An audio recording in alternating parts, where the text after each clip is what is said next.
Bien, hermanos, el tema de esta noche es sobre Jesús. Vamos a meditar sobre las manos de Jesús.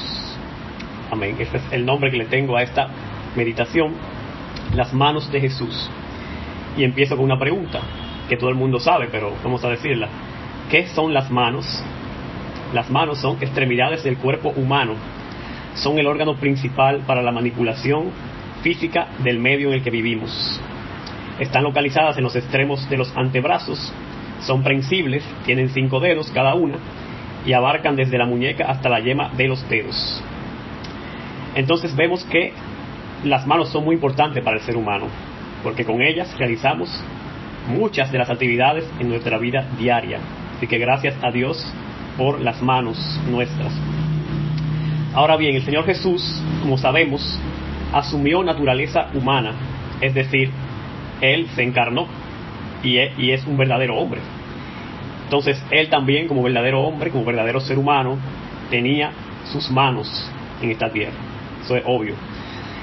Vamos a meditar entonces esos pasajes donde Jesús usa sus manos, o donde menciona que Jesús usó las manos. Mayormente sabemos que es en los milagros. Vamos a leer primero Marcos capítulo 10. Lo pueden buscar los que quieran buscar en la Biblia para que lo lean conmigo. Marcos capítulo 10.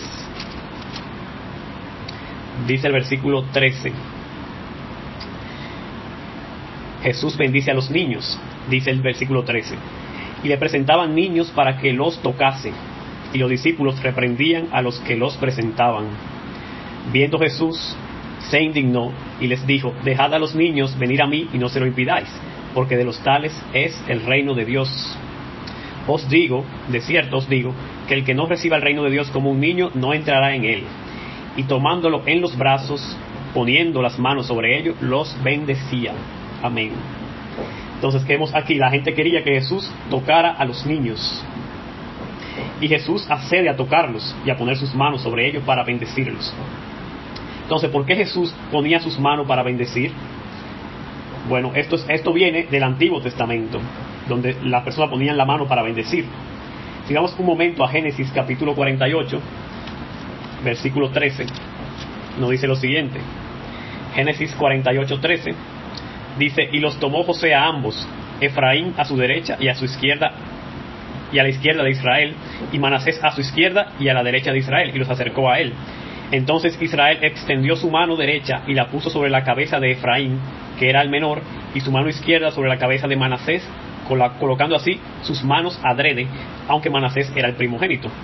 Y bendijo a José diciendo: el Dios en cuya presencia anduvieron mis padres, Abraham e Isaac, el Dios que me mantiene desde que soy hasta hoy, y el ángel que me libra de todo mal, bendiga a estos jóvenes, y sea perpetuado en ellos mi nombre y el nombre de mis padres Abraham e Isaac, y multiplíquese en gran manera en medio de la tierra. Amén. ¿Qué estaba haciendo el patriarca Israel o Jacob? Bendiciendo a los hijos de José. ¿Y cómo lo bendecía? Poniendo sus manos sobre ellos.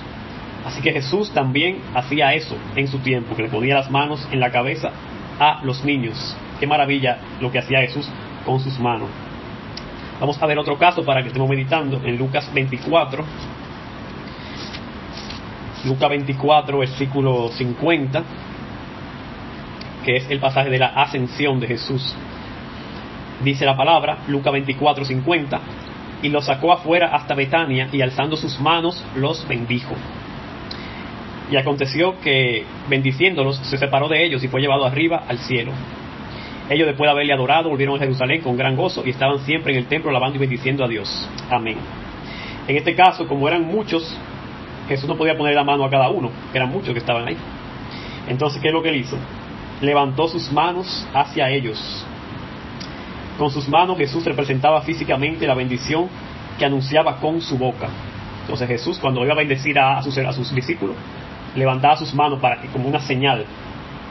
Entonces el lenguaje no verbal es muy importante para los seres humanos. Hubiera sido diferente que Jesús se quedara callado, los bendigo, y con las manos normales, no hubiera sido tan impactante para ellos como que Él levantase las manos para bendecirlos. Entonces las manos de Jesús estaban levantadas para bendecir a sus discípulos. Qué maravilla el Señor Jesús. Veamos otro caso, Marcos capítulo 6.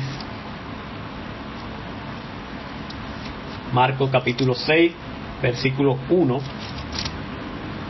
Marcos 6, 1, Jesús es Nazaret, dice: salió Jesús de allí y vino a su tierra y le seguían sus discípulos.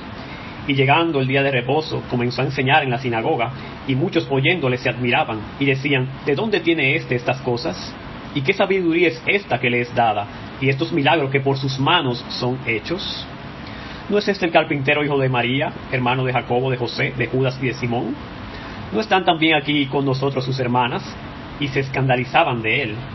Mas Jesús les decía: no hay profeta sin honra, sino en su propia tierra, y entre sus parientes, y en su casa. Y no pudo hacer allí ningún milagro, salvo que sanó a unos pocos enfermos, poniendo sobre ellos las manos. Amén. Entonces, por sus manos, Jesús hacía milagros, como todo el mundo sabe. Él ponía sus manos sobre los enfermos y estos sanaban. Entonces, la mano de Jesús tenía ese poder. Porque al ser Dios, Él podía nada más decir la palabra y eran sanados. Y a veces Él lo hizo así, que solo con decir la palabra ya eran sanados. Pero en ciertas ocasiones Él tocaba a los enfermos. Entonces el Señor actúa de manera diferente. También nos dice en esta porción que Él era carpintero y trabajaba con sus manos. Así que Jesús usó sus manos de forma natural para trabajar, como todo hombre, y también la usó de forma sobrenatural para sanar y con ello testificar que Él era el Hijo de Dios. Entonces Jesús vemos cómo sus manos eran usadas de forma natural como hombre que era, y de forma sobrenatural como Dios que era. Así que Jesús dio testimonio de que era verdadero hombre y verdadero Dios. Amén. Veamos otro pasaje en Marcos 1, versículo 40. Marcos 1, versículo 40. Jesús sana a un leproso. Vino a él un leproso rogándole, e hincada la rodilla le dijo: si quieres puedes limpiarme. Y Jesús, teniendo misericordia de él, extendió la mano y le tocó, y le dijo: quiero, sé limpio. Así que él hubo hablado, al instante la lepra se fue de aquel y quedó limpio. Amén. Otro milagro de Jesús. Vemos que él lo tocó con su mano, aún siendo este hombre leproso, lo cual nadie podía hacer por la ley. Pero Jesús, como estaba lleno de misericordia, y más que el mismo hombre se lo pidió, porque el Señor a veces no hace milagros si no se lo piden. En este caso ese hombre se lo pidió y él en misericordia lo tocó. Pero él podría nada más decir la palabra y no tocarlo, porque era prohibido tocarlo. Pero parece ser que hay algo en el toque de los humanos que los conmueve y que le da más fortaleza. Entonces la mano de Jesús sanaron mucha gente, porque Él es la vida eterna. Entonces Él podía sanar todas las cosas, y puede aún. Así que las manos de Jesús tenían ese poder, y Él tocaba a la gente para sanarla. Después de su ministerio, vemos qué pasó con las manos de Jesús. Ya Jesús, habiendo terminado su ministerio, estaba profetizado qué iba a pasar con sus manos. Y en esa profecía está en el Salmo 22. Salmo 22, versículo 16. Esto es un salmo mesiánico que dice: porque perros me han rodeado, me han cercado cuadrilla de malignos, horodaron mis manos y mis pies. Contar puedo todos mis huesos, entre tanto ellos me miran y me observan. Repartieron entre sí mis vestidos, y sobre mi ropa echaron suertes. Amén. Entonces este salmo profetizaba lo que iba a pasar a las manos de Jesús. ¿Qué le pasó? Las horodaron, es decir, las perforaron con los clavos de la cruz. Y eso ya estaba dicho antes de que Jesús naciera siquiera. Así que vemos que sus manos fueron clavadas. ¿Y por qué causa? Por nosotros, para pagar el precio del pecado. Así que damos gracias a Jesús por ofrecer sus manos por nosotros, y por no solo su mano, su cuerpo, su vida entera ofrecida por nosotros. Él la ofreció. Así que siempre recordemos esto para agradecer al Señor. Pero luego vemos que el Señor resucitó de entre los muertos. ¿Y qué hizo el Señor? Mostró sus manos horadadas, es decir, su mano perforada, las mostró como un testimonio de su resurrección. Vamos a ver Lucas capítulo 24. Lucas 24, versículo 36. Que es Jesús se le aparece a los discípulos. Dice: mientras ellos aún hablaban de estas cosas, Jesús se puso en medio de ellos y les dijo: paz a vosotros. Entonces, espantados y atemorizados, pensaban que veían espíritu, Pero él les dijo: ¿por qué estáis turbados y vienen a vuestro corazón estos pensamientos? Mirad mis manos y mis pies, que yo mismo soy. Palpad y ved, porque un espíritu no tiene carne ni huesos, como veis que yo tengo. Y diciendo esto, le mostró las manos y los pies. Amén. Cuando Jesús resucitó entre los muertos, no resucitó un espíritu o un ángel, sino que resucitó un verdadero hombre que se le podía tocar. Entonces él mismo dijo: tóquenme mis manos, miren las perforaciones de los clavos que están ahí.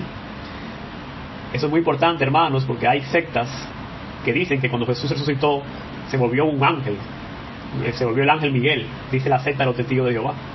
Y otros gnósticos creen que Jesús es un ser espiritual ya, que no tiene nada que ver con el ser humano. Y no, Jesús ya resucitado sigue siendo ser humano, pero con un cuerpo glorificado. Y él se lo hizo ver ahí a los discípulos con sus manos fueron la evidencia palpable.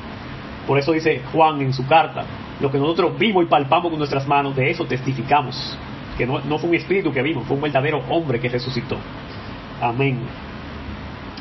También vemos otro episodio desde que Jesús mostró las manos en Juan 20, de este discípulo tocayo mío, Juan 20:25, que dice la incredulidad de Tomás. Dice: le dijeron pues los otros discípulos: al Señor hemos visto. Y él les dijo: si no viere en sus manos la señal de los clavos, y metiere mi dedo en el lugar de los clavos, y metiere mi mano en su costado, no creeré. Eso decía este discípulo. Dice después: 8 días después estaban otra vez los discípulos dentro, y con ellos Tomás. Luego Jesús, estando en las puertas cerradas, se puso en medio y les dijo: paz a vosotros. Luego dijo a Tomás: pon aquí tu dedo y mira mis manos, y acerca tu mano y métela en mi costado, y no seas incrédulo, sino creyente. Entonces Tomás respondió y le dijo: Señor mío y Dios mío. Jesús les dijo: porque me has visto, Tomás, creíste. Bienaventurados los que no vieron y creyeron. Amén. ¿Qué pasó con este discípulo? Que él necesitaba, porque tenía una debilidad en su fe, necesitaba ver y tocar a esas manos y ese cuerpo de Jesús, y Jesús se le manifestó para que crea. Entonces, dichosos nosotros si creemos en Él, en Jesús, sin haberle tocado y sin haberle visto. Dice ahí: creemos nosotros que esas manos de verdad fueron clavadas por nosotros, y que hemos sido redimidos por esas heridas que Él sufrió. Gloria sea al Señor. Ahora vamos a ver las manos de Jesús en sentido metafórico. Sabemos que este fue el sentido literal, ahora el sentido metafórico. En Juan 13:3 dice, Juan 13:3: sabiendo Jesús que el Padre le había dado todas las cosas en las manos, y que había salido de Dios y a Dios iba. Cuando dice ahí que entregaba todas las cosas en sus manos, se refiere a, de sentido figurado, a toda autoridad y dominio sobre todo. Todo dominio, toda autoridad se le dio a Jesús. Recordemos Mateo 28, que Él lo dice. Mateo 28:18. Dice Jesús: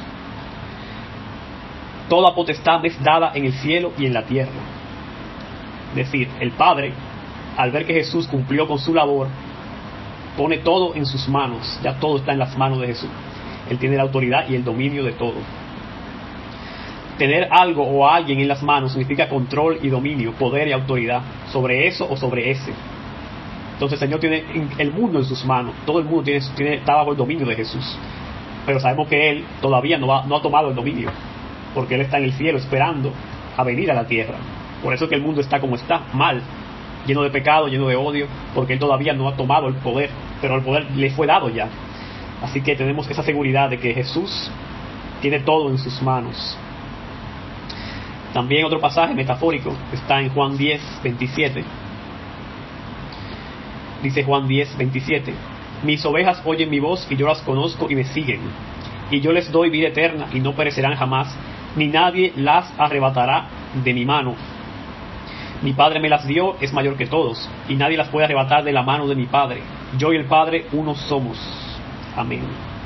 Nosotros, las ovejas de Cristo, ¿dónde estamos? En sus manos. Estamos sobre su poder, su dominio, y nadie nos puede arrebatar de ahí.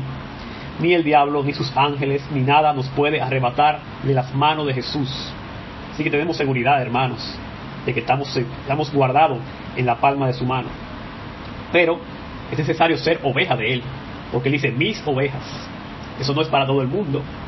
Hay que ser oveja verdadera de Jesús y no cabra, para estar seguro en esa mano de Él. Como todo está en sus manos, ¿saben qué más está en la mano de Cristo? El juicio final. El juicio está en la mano de Él.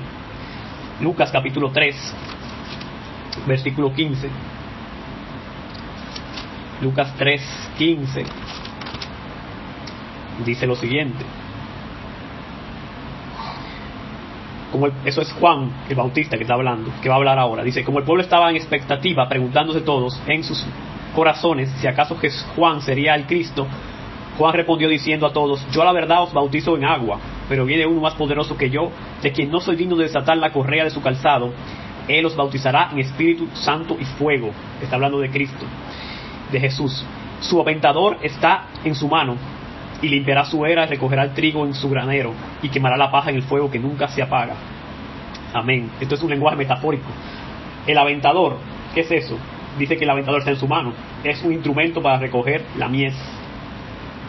Es decir, el instrumento para él acabar con todo está en su mano. O sea, él lo tiene en su poder. Jesús tiene el poder de hacer el juicio final. Gloria a Dios. Apocalipsis 14. Apocalipsis 14, versículo 14. Dice lo siguiente. Miré y he aquí una nube blanca, y sobre la nube uno sentado semejante al Hijo del Hombre, que tenía en la cabeza una corona de oro y en la mano una hoz aguda. ¿Quién es ese Hijo del Hombre? Jesucristo. Que tenía en la mano una hoz aguda. Otra vez el símbolo de que la hoz es el instrumento para cortar la paja o el trigo. Y dice el 15, y del templo salió otro ángel clamando a gran voz al que estaba sentado sobre la nube, mete tu hoz y ciega, porque la hora de cegar ha llegado, pues la mies de la tierra está madura. Amén. Entonces, en la mano tenía Jesús la hoz para cortar, es decir, para cegar la mies. Él tiene en sus manos el poder para separar el trigo de la paja y también para arrancar la cizaña. Entonces, los que son de Dios y los que no son de Dios, Él lo va a discernir eso. Entonces, en la mano de Jesús está el juicio también, porque todo fue entregado en sus manos. Damos gracias a Dios por esas manos santas que nos salvaron y también por esas manos justas que juzgarán el mundo con justicia en el futuro. Hasta aquí este mensaje, hermano, que espero que haya sido de edificación. Que Dios lo bendiga a todos.